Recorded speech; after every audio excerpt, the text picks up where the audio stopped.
Hello and welcome. This is Japan, and we have a NXT review. A pretty stacked card that ended up being like one part's just like craziness, and two parts just like a lot of story that we're gonna get from this episode. So let's just jump into it. So last week, Fatal Influence, ran their mouth saying that they could handle basically Jace's business by taking out Jada Parker and Lash Legend.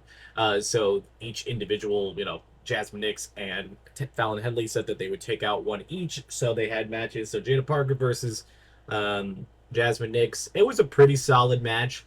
Um, not a big fan of either one of these two, to be honest. I'm not. That just I don't know. There's a lot of stuff with both of them that it's less than desirable. I do think Jada Parker is extremely over, so I think making her win this one was pretty decent. The match itself, I thought was pretty entertaining. The wrestling itself, in general, I think was pretty on par of what the NXT Women's Division is. It's really solid in ring work and backed on a lot of different stuff. So I'm gonna put it in a solid B. Is a great way to start out the show.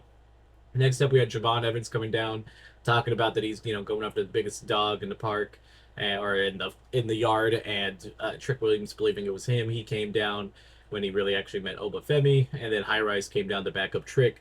I thought it was a pretty decent start. Javon Evans is a star in the making, so having these big giant feuds that he's been in is just obviously the best thing that happened for him. So I'm gonna put up an A. I thought it was pretty decent. I was just kind of surprised nobody came in for the save, even just to kind of scare them away. I thought that's a little brutal, meaning that Javon Evans is a babyface and somebody should have came out there and did something, but I guess not. I don't know. Then we had Charlie Dempsey versus Tavion Heights. We've already had this once, and then Red Sinclair threw in the towel. And basically, if Tavion Heights wins here, he's free. If not, he loses and he has to stay back in the group. I really don't understand the premise of this. Like, splitting up this group just seems kind of dumb to do it that way, because then you now have made Charlie Dempsey look terrible, and there's nothing for him to do.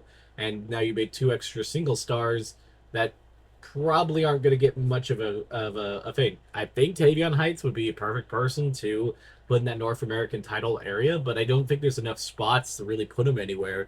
And I just kind of think he's going to be riding the bench for a bit. So kind of felt pointless. But maybe I'm wrong. Maybe they have some ideas. This match itself was a solid B. A little bit. I slightly liked it a little bit better than the Parker Knicks match, but they both were pretty on par. Then we had Blake Monroe come down, who eventually got interrupted by Lola Vice, Kalani Jordan, and Jada Parker herself, in what seems to be maybe a four-way at some point. I know Kalani and Monroe have a match for next week now, but I could definitely see a fatal four-way for like the number one contenders or something pretty soon. I mean, it would be a match that absolutely cooks. Other than like, I don't know what Blake Monroe's promo was before that. Like, it was basically just kind of shaming Jordan Grace's body, and I feel like we're past any of that type of promos. It really didn't line with the crowd either. Nobody was even saying anything. So I'll put this overall in the C. It felt like a train wreck from the beginning. If they would have cut that beginning stuff off and just had them facing off with these four, I think it would have been a lot better. And I think you wouldn't have even, it'd probably been like an A or S tier type things, because the match itself should be really good. Then we had Lash Legend versus Fallon Headley. Honestly, this match was absolutely cooking. I really was like, both of them just going to high gear. Unfortunately, Lash lost by getting attacked by Nia Jax on the outside, which is a wild thing to say, but it did happen. So I thought that was pretty cool. The match is a also solid B. It's definitely the best of the three matches that are in the B category. I just didn't quite like the ending because it kind of took away with Lash getting pinned clean. I mean, obviously not clean, but like the ref didn't see Nia Jax come down there and beat her ass outside of the ring. It's just kind of insane. It's like just some of it just doesn't always make sense. They could have easily made that a DQ. Um, I don't know. I guess it's what it is. But Nia Jax saying that she's going after people was her promo later, and if she stays on NXT and she does some stuff, whoever does beat Nia Jax would get an instant huge boost. So I'll put up an S. I think it's a cool thing. I think Nia being a monster down there and destroying a lot of the women's division could be a very good call, because that could set up a lot of people to obviously having a big match against a big star, but then whoever does beat her will just have this instant fire, which is also a really good idea. So I'm kind of happy to see that, and if we get a Lash versus Nia match out of it, I think that'd be also really cool. Next up, we had a little bit of an interview with Miles Bourne in the back. Again, I really feel like they're poising him for a like push, but it doesn't feel like they're doing much of anything. So I'll put it in C.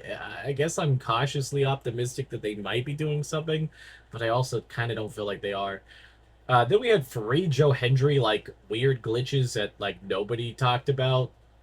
Like I guess it was supposed to be on purpose, but like I don't know why. Interesting. I'll put him an A. I mean, it got my interest. I don't know why we're randomly seeing Joe Hendry in the middle of matches, but I guess that's fine. Then we come to Evans versus Wesley. Oh my God, this match was everything that you would want it to be. This felt almost like messed up that this wasn't a main event match because it was just absolutely cooked. And that giant coast to coast that Javon Evans landed on Wesley was just perfect. This match was great. Javon Evans looked $1 million, and I think he should really get that opportunity at one of the titles at some point. I really feel like he's just kind of underrated. It's just his age, I think, that kind of keeps him back a little bit. But I think they should give him some type of opportunity pretty soon to hold a belt because I think he'll do great with it. Gonna put that in S tier. Best match of the night. Then we get to the main event. It was Ethan Page versus Santino Marella for the North American title. It was interesting to see Santino back. I think that they said it was his first singles match in WWE since 2014, which is insane. That's almost as long as like CM Punk was gone between his matches. Like, I think that's kind of cool that they were able to bridge that gap back. And I don't know if there was really any bad blood or anything, or if it was just one of those things where they released him because they felt like releasing him, but I'm glad that he's back at least to have that match. And the match itself, I thought was fairly entertaining. For the entertainment value and like the grapples and stuff, I thought it was really good, at least with that. So I'm putting it an A. It was a really solid title match. I just think it gets a little overshadowed by the other match just being so amazing. Obviously, that was going to be your main event because it's a title match, but man, I really think they could have switched that around and everybody would have been happier. But yeah, that is NXT. I would say it was a solid B plus A minus. I thought it was a really phenomenal show. So far, better than Raw this week, and I have a feeling easily going to be better than SmackDown. So this will be probably the show of the week. And yeah, we'll see how it goes on the next one. There'll be a bunch of SummerSlam videos up this week. So if you like that content, don't forget to check it out. And I'll see you guys in the next one. Bye, guys.